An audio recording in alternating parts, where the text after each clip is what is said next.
हजरत मिर्जा मजहर जाने जाना फरमाते हैं कि बारिश हुई थी ताजी ताजी, दिल्ली में ताजी ताजी बारिश हुई थी। एक बाबा लकड़ी के जूते पहने खड़ा हो, अल्लाहू अल्लाहू अल्लाहू, असी किसी दे कुछ भी नहीं लगते, ना कोई साडा दर्दी।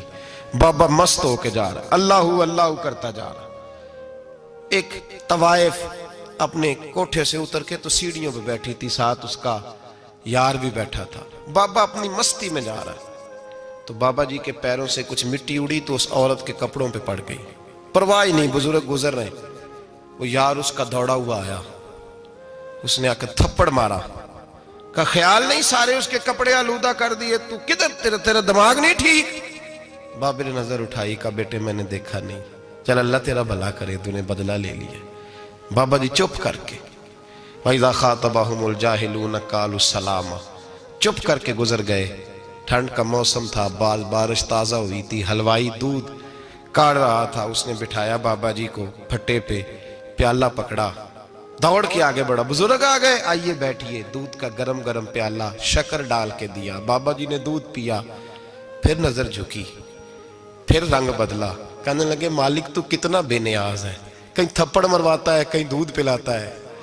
तेरी बेनियाजी है ना, उधर थप्पड़ मरवाया, यहाँ दूध पिलाया, तू ही जानता है तेरे रंग क्या है। अभी बाबा वहीं बैठा था, दौड़े आए पीछे से लोग, शोर हुआ। बाबे को दबोच के वहां ले गए जहां उस नौजवान ने थप्पड़ मारा था। कहा तू अल्लाह का बंदा है, अल्लाह के बंदे बद्दुआ तो नहीं देते। हुआ क्या? कहा तूने बद्दुआ दी है? कहा नहीं दी, बात बताओ। कहने लगे उसने तुझे थप्पड़ मारा है, छत पे चढ़ा है, पैर फिसला है, गर्दन के बल गिरा है, मनका टूट गया, मर गया, तूने बद्दुआ दी है। बाबा जी कहने लगे यार मैंने तो दूसरा लफ्ज भी नहीं कहा, भला हो कह के गुजरा हूं, मैंने नहीं बद्दुआ दी। का तूने दी है तभी तो मर गया। कहा नहीं दी। का बाबा तू बुजुर्ग आदमी है, सच बोल। तो बाबा जी कहने लगे सच सुनो। फिर मैं आ रहा था, मेरे पैरों से मिट्टी उड़ी, इसके यार के कपड़ों पे पड़ी, इसे बुरा लगा, इसने मुझे मारा। जब इसने मुझे मारा तो मैं कोई लवारस तो नहीं था, जब इसने मुझे मारा तो मैं कोई लवारस तो नहीं था। मुझे दुश्मनों न छेड़ो, मेरा है कोई जहां में, मैं अभी पुकार लूंगा, नहीं दूर है मदीना। इसने मुझे मारा तो मैं कोई लवारस था कि मेरा बदला कोई ना लेता। इसने मुझे मारा है तो मेरे यार को बुरा लगा तो उसने इसे मार दिया है, मेरी तो गलती कोई नहीं, यारों यारों का झगड़ा है।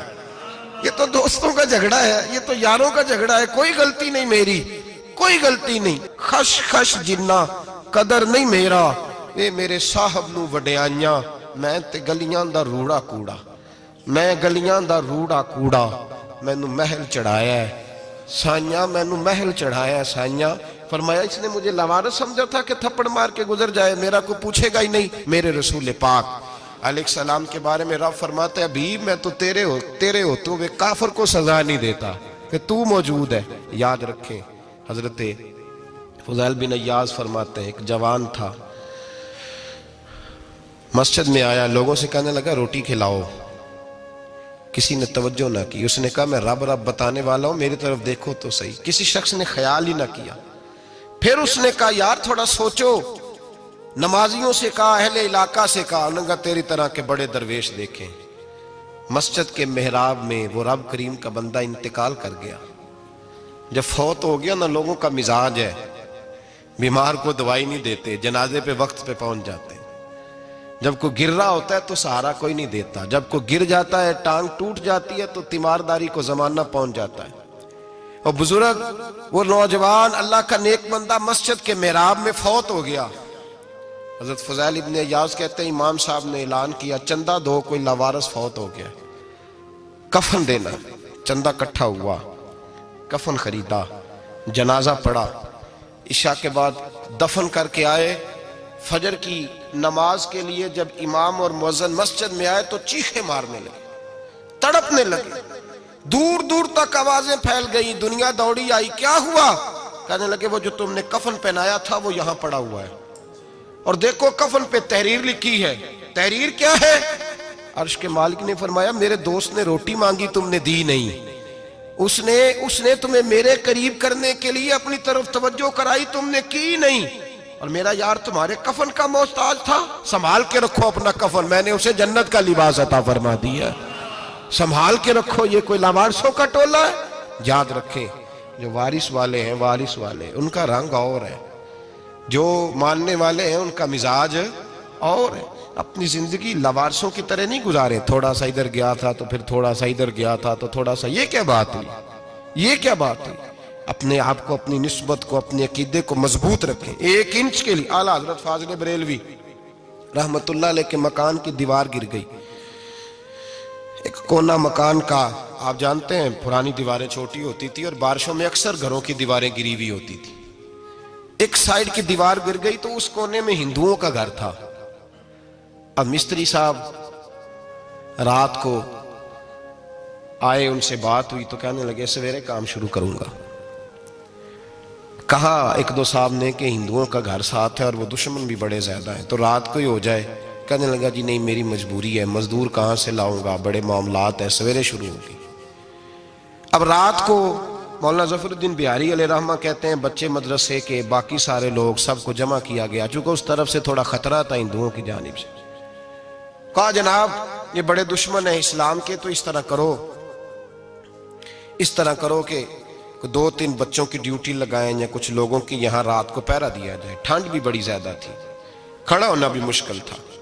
आला हजरत रहमतुल्लाह अलैह शाह की नमाज के बाद जल्दी उजरा खास में तशरीफ ले जाते थे। उस रात जब देखा ना बाहर शोर हो रहा है तो उसी तरह सर पे एक रुमाल लपेटा तो बाहर आ गए। कहने लगे क्या शोर है? कहा हुजूर सर्दी जरा ज्यादा है तो यहाँ किसी की ड्यूटी लगानी है पहरे की।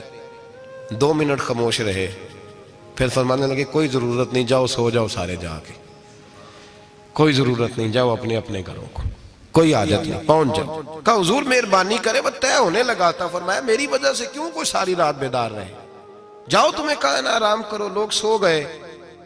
सुबह फजर की नमाज पढ़ के आला हजरत रहमतुल्लाह ताला अलैह जब सीढ़ियां उतर रहे थे रजा मस्जिद की, तो वो जिस हिंदू की जानिब से ज्यादा खतरा था वो सीढ़ियों पे बैठा था, मस्जिद की सीढ़ियों पे। सब लोगों की तवज्जो हो गई। कहने लगा मौलाना मैं कलमा पढ़ने आया हूं, मुझे कलमा पढ़ा के मुसलमान कर दो, मैं कलमा पढ़ने आया हूं, मुसलमान करें। लोगों की तवज्जो, आला फरमाने लगे नहीं अभी तो इंतजार कर, थोड़ी देर के, अच्छी तरह सोच ले, जज्बाती फैसला ना कर, ये तू आ रहा है। ये कह के जब 2 सीढ़ियां नीचे उतरे उसके पास से तो उसने पैर थाम लिए। कहने लगा अब ऐसे तो ना करो, रोने लगा। आला हजरत रहमतुल्लाह ने कलमा पढ़ाया, कुछ बातों की नसीहत फरमाई, तशरीफ ले गए। घेरने वाले घेर के बैठ गए। कहने लगे हमें भी बता बदला कैसे है। कहने लगा दीवार गिर गई, आधी रात के वक्त, आधी रात तक इंतजार करता रहा, पहरेदार कोई नहीं, तो 2 तलवारें लेकर जब मैं इनके मकान की जानिब बढ़ा, मैंने कहा आज गर्दन काटूंगा और काट करके निकलूंगा। कहता है जब मैं करीब आया तो 2 शेर खड़े थे, ऊपर से पलट के आया तो फिर खड़े थे, इधर से पलट के आया तो फिर खड़े थे। फरमाते हैं मैं 2 घंटे के बाद आया तो फिर पलट के खड़े थे, मैं फिर 1 घंटे के बाद आया, शहरी का वक्त हो गया तो फिर पलट के खड़े थे। अब मैं डर के भागा। कहते फाजिल बरेलवी ने अपनी खिड़की से मुंह बाहर निकाला। कहने लगे और कितना तजर्बा करेगा, मुझे तू लावारिस समझता है? लावारिस हूं मैं, और कितना तजर्बा करेगा, बस कर मान जा। मैंने कहा हुजूर ये कौन है, मुझे बताइए तो सही ये कौन है। तो कहने लगे मैंने सारी जिंदगी रसूलुल्लाह की अजमत का दिफा किया है, सारी जिंदगी गौसे आजम के नारे लगाए हैं। अभी तो ये मदद सिर्फ गौस पाक जैलानी की भेजी हुई है, अभी तो गौसे आजम की भेजी हुई मदद है। मौला अली अभी पीछे हैं, 2 जहां के महबूब अभी इससे पीछे हैं, वो तो अभी पीछे हैं, पीछे खड़े हैं कि जरूरत पड़ी तो हम भी तैयार बैठे हैं। ओ भाई आज रिवाज हो गया, रिवाज। मैंने 2-4 दिन पहले भी कहा था, लोग कहते हैं नहीं कोई नहीं जरूरत, सामने सारा कुछ नजर आ रहा है। ओ खुदा के बंदो याद रखो, निस्बत है बड़ी चीज, जाने तगो दो में। अगर किसी को निस्बत मुयस्सर आ गई ना, निस्बत, खाली दामन ही मिल गया, तेरे हाथ में कुछ है तो होनी चाहिए ना, खाली दामन ही तुझे किसी का मुयस्सर आ गया तो तू बच गया। अपनी निस्बतों की हिफाजत करें, इनको मजबूत करें, इन पर मेहनत करें, इन पर तवज्जो रखें। ये निस्बत जो होती है ना, निस्बत, ये देखे ना एक गत्ता है, आम किताब को लगा हुआ है तो जहां मर्जी रख दो, उसकी कोई कदर नहीं। लेकिन जो गत्ता कुरान मजीद को लग गया है उसको बगैर वजू छूना जायज है। एक पट्टे पे ईंट बनी है जो बाथरूम में लग गई, वहां बगैर जूते के जाया नहीं जा सकता, और जो मस्जिद में लग गई वहां जूते पहन के जाया नहीं जा सकता। ये निस्बत है बड़ी चीज। अगर मुयस्सर आए नसीब हो, अपनी निस्बत को मजबूत करके रखा करें, इसकी जौलानी का मुजाहरा किया करें। इस निस्बत में रोज तवानाई आनी चाहिए। मैं आपको बड़ी जिम्मेदारी के साथ एक बात बताता हूं तजर्बे की। हमें जितना किसी ने आके कहा है ना निस्बत के खिलाफ, हमारी निस्बत उससे ज्यादा मजबूत हुई है। हमें जितना किसी ने आके कहा है ना जी आपको क्या मिला, आपको क्या मिला, तो हमने उतना कहा यार जैसे जैसे तो कहता जाता है हमारी तो निस्बत में इजाफा होता जाता है, हमारा तो मिजाज बदलता जाता है। रोज एक नया पर्दा खुलता है, रोज एक नया रंग वाजे होता है, रोज एक नई तवानाई। अभी थोड़े दिन की बात है, एक मौलाना शरफुद्दीन साहब है, मुफ्ती साहब, मेरे हजरत साहब के मुरीद हुए। मुफ्ती थे, आलिम आदमी थे, सरकार ताजु शरिया। हमारे शेख से बैत की। अब हमारे हजरत साहब का इस वक्त हाल वही है, वराई तन्ना सयदखुलून फी दीनिल्लाहि अफवाजा। अब फौजों की फौजें लोग आते हैं। हमने देखा है सिर्फ खाली मुरीद होने वाले बाहर सैकड़ों की तादाद में हजारों लोग बैठे हैं कि सिर्फ बैत इतना कह दे हमने कबूल किया। इस आलम में और जहां हजरत साहब का ऐलान हो जाए कि तशरीफ लाने वहां लाखों का मजमा जमा हो जाता है और एक झलक देखने को लोग तरसते रहते हैं। ये कैफियत हमने देखी। वो दौर गुजर गया, कभी ऐसा भी होता था एक मैं होता था, एक तू होता था, और तीसरी तन्हाई होती थी। वो दौर बीत जाता है, वो लम्हे किसी किसी को नसीब आते हैं। हजरत का वो मौलाना शरफुद्दीन साहब कहते हैं मुरीद हुआ, तो मुरीद हुआ मजमे में रस्सी हजरत फेंकते हैं या चादर फेंकते हैं, तो पकड़ के मुरीद हुआ, तो साथ साथ और चादरें बांधी थी, लोगों ने पकड़ी हुई थी। एक मौलाना, मैं जब बैत होके आया उनको बताया तो मुझे कहने लगे यार तो ऐसी जगह मुरीद हो गया जो तेरी बात भी ना सुन सके, जिनको तो दुखड़ा भी ना सुना सके, जो मसरूफ ही बड़े रहते हैं, कहाँ मुरीद हो गया। तो ऐसे पीर का बैत होता जहां तू जाता वो तेरे पास आते, गुफ्तगू होती, बातचीत होती। कहते जब उन्होंने मुझे बहुत ज्यादा कायल किया ना, बहुत ज्यादा, तो मैंने इरादा कर लिया, मैंने कहा बात ठीक है, बैत कहीं और होना चाहिए था। कहते मैं इशा के बाद सोया तो हजरत साहब मुझे ख्वाब में मिले, ख्वाब में, और फरमाने लगे मौलाना जब आप मुरीद हुए थे तो आप इस जानिब बैठे थे, इस कोने में आप थे, इतने लोग आपसे पहले थे, इस हाल में आप मुरीद हुए थे, और जहां तक बातचीत करने की बात है तो आपने जो दिल में सोचा था वो मैंने आके आपको बता दिया है। फिर भी बड़ी जरूरत हो तो मेरे साहबजादे का नंबर ले लें और फोन कर लिया करें, बात हो जाया करेगी। कहते हैं ये अभी बात हो ही रही थी कि मेरे दरवाजे पे दस्तक हुई तो मेरी आंख खुल गई। मेरी आंख खुली तो मैं परेशान हूं कि नंबर तो मिला नहीं। एक इंजीनियर साहब मेरे मोहल्ले में रहते थे, फरमाते हैं वो शाम को मेरे पास आए और कहने लगे मौलाना सुना है आप हजरत मुफ्ती अख्तर रजा साहब से मुरीद हो गए। मैंने कहा तो कहने लगे मैं उनके मदरसे में काम करके आया हूँ, मेरे पास उनके बेटे का नंबर है, चाहिए आपको? नंबर है चाहिए? कहते हैं नंबर मुझे वो शाम को घर आके दे गए। अब जब मैं आस्ताना नूर पे बरेली शरीफ मिलने के लिए हाजिर हुआ तो मेरे दिल में ख्याल आया, जब मैं अंदर गया ना तो मेरे दिल में ख्याल आया हुजूर ख्वाब जो आई थी, इतनी भी जल्दी क्या है, जरा ठहर जाइए, आप मिले जो थे तो साहब नंबर भी दे ही जाते। मेरे दिल में ख्याल आया तो सलाम अलैकुम के बाद हजरत कहने लगे मौलाना मुझे तो जल्दी कोई नहीं थी, आपके दरवाजे पे दस्तक हो गई थी, मुझे तो कोई जल्दी नहीं थी, आपका दरवाजा बजने लगा था, मुझे तो जल्दी कोई नहीं थी लौटने की। हर मुश्किल दी कुंजी यारो हाथ मर्दा दे आई, और मर्द नजर करे जिस वेले मुश्किल रहे ना काई। बस लोगों ये याद रखो और इस पे अमल करो, अपनी निस्बतों को मजबूत करें। हमारा तो जैसे दिन का उजाला चमकता है ना, चमकता है दिल का उजाला, जैसे नया दिन चढ़ता है हमारे लिए तो एक नई रोशनी लेके आता है। अपने आप को बेदार रखें। सूरज अगर बाहर पूरा निकल आए ना तो जो आदमी आंखें जोर से बंद कर ले उसे कोई शय नजर नहीं आती। पूरा सूरज निकला हुआ भी हो, सूरज उसे नजर आएगा जिसकी अपनी आंखें भी खुली होंगी। तो आंखें ही नहीं खोल रहे, तो आंखें ही नहीं खोल रहे, आंखें, ये शिकवा आंखें ना खोलने का है, आंखें नहीं खोल रहे तो सूरज कैसे नजर आएगा। बात जरा सख्त है पर चलो आप मेरे अजीज हैं, कर जाता हूँ। मुल्ला रूमी रहमतुल्लाह ताला अलैह फरमाते मुझसे एक शख्स ने कहा कि नबी पाक सल्लल्लाहु ताला अलैहि वसल्लम अगर सिराजम मुनीरा है तो नजर क्यों नहीं आते? तो मैंने कहा उल्लू अगर आंखें बंद कर ले तो उसे कोई शय नजर नहीं आती। आंखें बंद कर ले तो उसे कोई शय नजर, तो आंखें तो खोलना, आंखें खोल। यहाँ मैं अपने कमरे में यूं पर्दा आगे करके लाइट बंद करके बाहर शोर मचाऊं, सूरज कोई नहीं, सूरज कोई नहीं, तो मुझे कोई बंदा कहेगा पागल है, इस तरह कर, बाहर निकल, इधर आ तुझे दिखाऊं सूरज है कि नहीं, तेरी तो अपनी आंखें बंद है। इकबाल कहते हैं दिले बीना भी कर खुदा से तलब, आंख का नूर दिल का नूर नहीं, अंदर की आंखें खोल, अंदर इतना अंधेरा है तो बाहर कैसे नजर आएगा। तो लोग आंख ही नहीं खोलते, दाएं बाएं देखते रहते हैं। निस्बत को मजबूत करें। रब तो फरमाता है हबीब तू मौजूद है तो मैं काफिर को भी अजाब नहीं देता। अब यहाँ खालिस निस्बत का बयान है, खालिस। ये नहीं फरमाया कि हबीब इनके अमल अच्छे हैं तो मैं अजाब नहीं देता, ये नहीं फरमाया कि हबीब यहाँ खाना काबा है तो मैं अजाब नहीं देता। निस्बत की बात फरमाई, निस्बत की। ये नहीं फरमाया कि हबीब यहाँ रोज तवाफ होता है तो अजाब नहीं देता, यहाँ तिलावत होती है तो फरमाया हबीब तू है, तू है, इसलिए मैं इन्हें अजाब।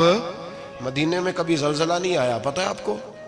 इसलिए नहीं आया कि वहां मेरे मुस्तफा का गुंबद खजरा है। कोई फसल वो बीजते नहीं, कोई फसल बोते नहीं, वो कोई फसल भी, लेकिन दुनिया की हर शय आपको मदीने में मिलती है।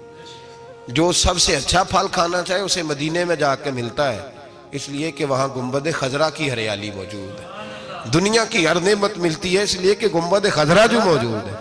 तो भाई ये निस्बतों की बात है, निस्बतों की।